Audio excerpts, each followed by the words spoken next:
वो hype create होगी, बिल्कुल आपने ठीक कहा। लेकिन एक सर बात करना चाहूँगी कि कैंसर का इलाज तो बहुत महंगा होता है और लोगों के अक्सर गिरे भी हैं कि शौकत खानम जो है वो ज़ाहिर है फर्स्ट सेकंड या थर्ड स्टेज तक हार्डली लेता है, इससे मज़ीद स्टेज पे वो पेशेंट्स को नहीं केटर करता। फिर महंगा इलाज भी है और जो नहीं करवा सकता महंगा इलाज उसको फिर लाइन में लगना पड़ता है। वो लाइन इतनी लंबी होती है, पर्ची सिस्टम होता है, एट्सेट्रा एट्सेट्रा। इस तरह की सारी प्रोटोकॉल्स हैं जो कि काफ़ी टायरसम होती हैं।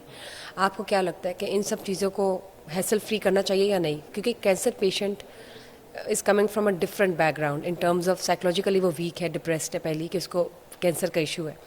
फिर इलाज हो सकता है या नहीं हो सकता, पैसे हैं या नहीं, वो इट्सेल्फ एक बहुत बड़ा अलमिया है। तो किस तरह से इन तमाम चीज़ों को मद्देनज़र रखते हुए इस पेशेंट को ट्रीट किया जाए? देखिए, अगर आपने एक कैंसर के पेशेंट को फैसिलिटेट करना है ना, तो आपने एक सिस्टम डेवलप करना है। और सिस्टम डेवलप करना है right from the awareness, education और डायग्नोसिस से, कि जब एक कैंसर का पेशेंट डायग्नोस्ड होगा तो वो कहाँ जाएगा, वो पहले किसके पास जाएगा, उसके बाद किसके पास जाएगा, उसकी एक ऑनरशिप होनी चाहिए। अनफॉर्चुनेटली पाकिस्तान में जो पेशेंट की ऑनरशिप है ना, वो बहुत कम है। यानी कि बाहर तो मैं बाउंड हूँ कि अगर मेरा पेशेंट है तो मैंने ही उसको गाइड करना है और बताना है डिफरेंट स्पेशलिटीज़ का। यहाँ पर अनफॉर्चुनेटली ये है कि हम ये कह देते हैं कि ये टेस्ट करवा लो, ये टेस्ट या आपकी सर्जरी होगी, तो उसको खुद एफर्ट करना पड़ती है। जब आप सिस्टम डेवलप करेंगे और एक पेशेंट का डायग्नोसिस होगा, मैं आपको मिसाल देता हूँ। हमारे वहाँ पर एक जीपी सिस्टम है, जीपी रेफरल सिस्टम है यूके में।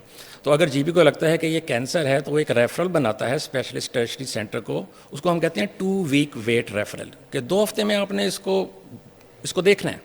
फिर उसके बाद उसका टाइम क्लॉक शुरू हो जाता है, टाइम टू ट्रीटमेंट। अब उस टाइम टू ट्रीटमेंट में आपने उसको डायग्नोज करना है और पहली ट्रीटमेंट डिलीवर करनी है। अगर हम उसको मीटअप नहीं कर सकते तो हमारी एक्सप्लेनेशन होती है भाई कहाँ देरी आई है, आपने टेस्ट में देर किया है, आपने डिस्कशन में देर किया है, आपने इंटरवेंशन में देर किया है। ये जो फैक्टर्स हैं ये हॉस्पिटल रिलेटेड हैं या पेशेंट के अपने रिलेटेड हैं। बिल्कुल ठीक।